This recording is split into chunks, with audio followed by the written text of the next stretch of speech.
I just so happen to be in Sayreville. You guys probably can't hear me. I don't have my microphone on me. But I'm in Sayreville, which is the same municipality in New Jersey that I just did my last documentary on, my last video, the documentary of the murdered councilwoman in Sayreville. And I just so happen to be in Sayreville. And sure enough, I come across a traffic stop while I'm here at the Wawa right off Route 9. So I figured I gotta at least bust the camera out and film, see if this guy respects my right to film. And I'm sure he will. I'm sure he's not going to be ignorant. But so I was actually, all Ranger. This guy Ranger. You cracked me up, man. I love your comments. I appreciate all your feedback on all my comments. You're much appreciated. The engagement is good. And so I was here in Sayreville, and I was about to run over to the spot where Eunice Dwumfer was murdered. And I noticed that there's private property signs in her development. So looks like he may have just let him go. Yep, all right, no worries, good. And oh, so he's pulling in. So let's see. Is he gonna bother me? No. No, he's just leaving. That's good.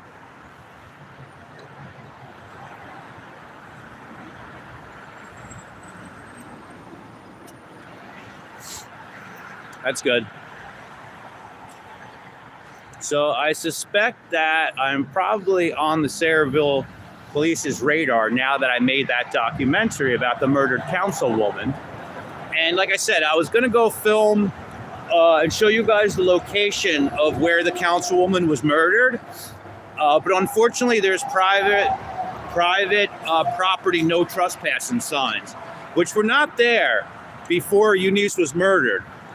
But nonetheless, I'm not going to, go in any areas that's private property that has a no trespassing sign. But I did want to take you guys on the journey of where the killer of the councilwoman ran off and jumped the wall that bordered the complex right by the Garden State Parkway there. We were going to retrace the killer's steps and at least the official narrative of the killer, whether they got the right guy or not. That documentary that I did connects all the dots that the propaganda machine that masquerades as media, that's only goal is to protect corporate conglomerates, would never connect these dots. There's a lot of unanswered questions, and the documentary has been received pretty well so far. There's over 7,000 views. It's about a half hour long. And there's just an overwhelming amount of things that have never been addressed. The racial tension in Sayreville. She was the first Black African-American, someone from African descent, to be elected to the council. She spoke badly about her interactions with police. She was the public safety liaison officer to the on the council. And after she spoke badly, for anybody who doesn't know the story, after she spoke badly and said she can't stand police, she couldn't stand them, the president of the PBA, David Savilli, wound up sending a email to Mayor Kilpatrick saying, please remove her from the public safety liaison. We don't want to work with her. Now, that letter was dated January 2nd of 2023. 2 weeks prior is when Eunice Dwumfer made those statements at a council meeting about not liking police. So wouldn't you know that she wound up getting murdered on February 1st, shot 14 times, 7 of which were in the face. So we are in Sayreville right now. And like I said, I was going to bring you guys over and we were going to go retrace the steps, but they have private property signs all up. But the thing that gets me about that case is within 24 hours of the murder of the councilwoman, the governor, now she was a Republican rise and star in politics at 30 years old to be the first Black elected woman in Sayreville politics. The Democratic governor of New Jersey, Phil Murphy, makes a statement within 24 hours saying that the killing was not politically motivated. That's fucking negligence. And to do that, right, it's like a form of signaling to anybody who's doing the investigation. Do not look over here. Do not find an outcome that has anything to do with political tampering or possible involvement of police and stuff. And that letter that David Sayreville sent to the mayor saying remove her from public safety liaison, that letter, right, Middlesex County prosecutors who were investigating the case got a hold of that letter. Now, to keep that letter from the public, they filed a lawsuit against media groups who were trying to access all the public available records connected to Eunice's murder. Now, what did they do? They wound up filing a lawsuit against the media groups who tried to obtain that information. I don't think that's ever been done before. Typically, if a prosecutor or a police department wants to withhold public information because they're investigating a crime or whatever their reason may be, it's typical that they will not give the information up. What's not typical, what is extremely uncommon, is for a prosecutor's office to decide to sue for somebody asking for the records. I don't even think that's ever happened before. So that was the first thing that sent red flags into this whole case. Within 24 hours of that filing, they withdrew it because they realized somebody wound up who had a more of an intelligent perception of what was happening, obviously convinced them that's not the route to go. You're not going to sue the media to try to access public records. So, long story short, we find out about this letter from David Sayreville, the president of PBA Local 98 here in Sayreville, who was attempting to tell the mayor to not reappoint her. The mayor was the 3-3 tiebreaker to reappoint Eunice to the council, to the public safety liaison and the council. Right after that, on February 1st, she was murdered, shot 14 times, 7 in the face. A lot of people have a hard time thinking that was anything other than retaliation for speaking out against something that someone or groups of individuals didn't like. That's what that tells me. It's a hit. That's a hit job. Now, the prosecutor's office at trial for the guy that they arrested 4 months after the murder, they never could provide a motive, right? You got to wonder who benefits from a murder. That's the central question. Well, guess who wound up going on to the council? Guess who got appointed to fill Eunice's spot on the council? The former chief of police in Sayreville. Right? So there's a lot of issues here. Now, during that time, Mayor Kilpatrick wound up getting sent an anonymous handwritten hate mail calling her an N-lover, saying more of you need to go. It had swastikas all over it. This made the mayor in fear for her life. So she decided to stop attending the council meetings and she took part remotely with Zoom. Ultimately, she decided to not run for re-election for mayor out of fear for her safety. So Governor Murphy said that murder was not politically motivated within 24 hours of the killing, right? Somebody who wrote that handwritten anonymous letter certainly was politically tampering. They were certainly trying to adjust the outcome of the political landscape that had been rearranged and flipped on its upside. So was there political tampering? Yes.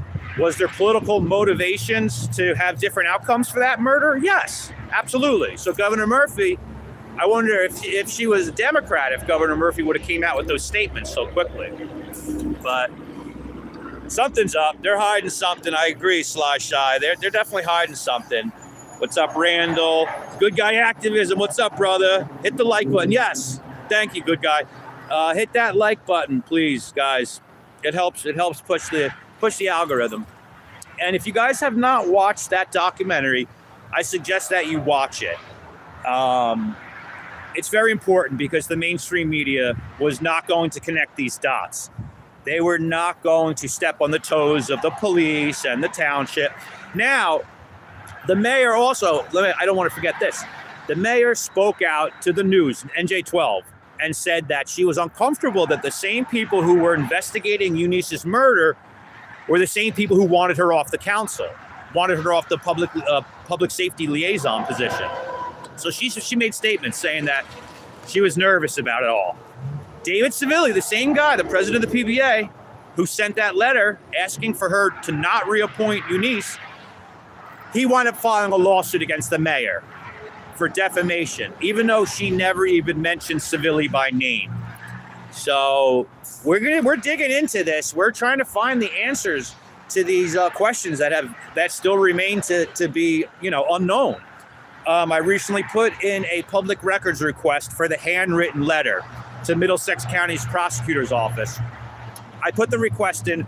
They cannot deny it by saying that there's an ongoing investigation, because they're saying they've got the right guy, and even though they provided no motive at trial, the case is over.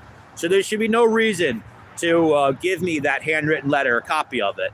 And then what we're going to do with that letter is we're going to hand it over to a handwriting expert, and we're going to do our own investigation. Well, you guys are going to watch the whole thing. I will take you on the journey, and I will do the work of the mainstream media that has completely failed. But again, their main goal is masquerading as media. They're just protecting, corporate conglomerates, and that's the whole purpose. It's fake media is really what it is. So I wanted to film that traffic stop, and I know I'm on Sayreville's radar now, Sayreville, the police here. And that's about it. So I'm going to sign off now. I appreciate all you guys for being in the chat. Blue Line Transparency, what's up, my man? Brian Stack publishing all kinds of propaganda on Facebook. Of course he is. Of course he is. Yes, double tap that screen to like it. Let's get as many people in here. Thank you, Click Commander. So we're going to end this live stream now. If you guys haven't seen that documentary, go on my YouTube. It's the last video I posted. It's got over 7,000 views. It is incredibly important that you guys share that video if you can. It only takes a button. Share that on your social media platforms. I don't care about having a bullseye on my back. I owe it to that councilwoman. I spoke in Sayreville when she was on the council over an issue within the courts. This is back during COVID.